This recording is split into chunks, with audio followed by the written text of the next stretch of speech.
Përshëndetje shenja binjakëve, kjo është panorama e interpretimit javor. Kjo javë për ju nis me një energji vigjilence dhe kujdesi. Me kartën dhel pra, tregon se jeni në një situatë ku duhet të shikoni përtej asaj që duket në sipërfaqe. Mund të ketë diçka që kërkon zgjuarsi, strategji ose një qasje më të matur. Ju mund të ndjeni se duhet të mbani syt hapur, qoftë ndaj të tjerëve, qoftë ndaj vetes suaj. Por kjo nuk është një javë statike. Me kartën lejleku, duket se vjen një ndryshim, një transformim dhe një lëvizje në jetën tuaj. Diçka po evoluon, mund të jetë një situatë personale, një marrëdhënie apo një gjendje e brendshme që nuk është më si më parë. Ky ndryshim nuk vjen rastësisht. Ai është pjesë e një cikli që po ju çon drejt një versioni tjetër të vetes. Ky proces thellohet me kartën hëna, sepse hëna është një kartë shumë emocionale dhe intuitive.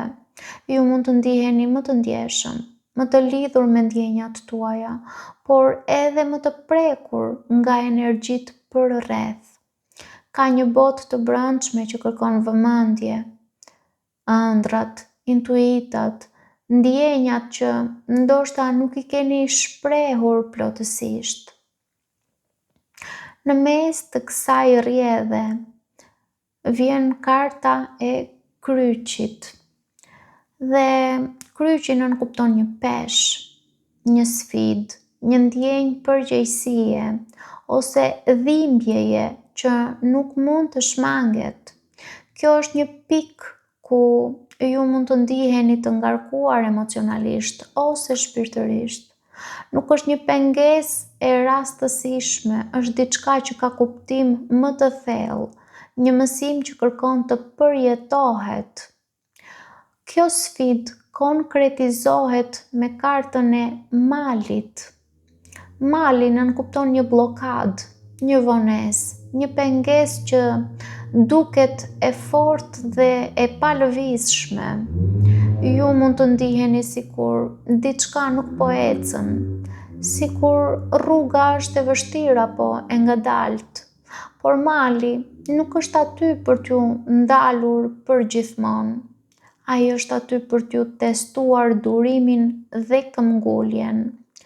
Dhe pikërisht këtu ndodh kthesa me kartën Chelsea. Papritur, ajo që dukej e mbyllur fillon të hapet. Ju gjeni një zgjidhje, një kuptim, një derë që hapet në momentin e duhur. Kjo kartë sjell siguri dhe një konfirmim që pavarësisht vështirësive ka një dalje. Por fundi i javës sjell edhe një vendim të prerë me kartën Kosa. Kjo është një ndërprerje, një prerje e shpejtë, një zgjedhje që nuk pret më. Ju mund të vendosni të hiqni diçka nga jeta juaj, të mbyllni një situatë ose të veproni papritur.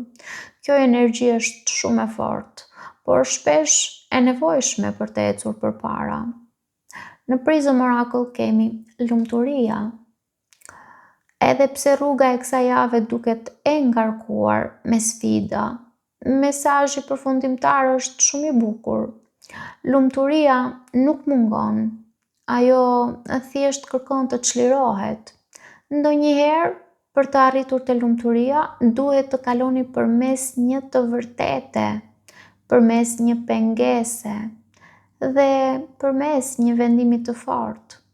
Duket se kjo është një javë ku kaloni nga dyshimi dhe ndjeshmëria përmes sfidave dhe blokadave dhe më pas zgjidhni duke prerë diçka që hap rrugën dhe çel kënaqësi.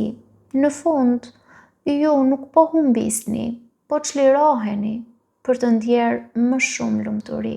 Paçim!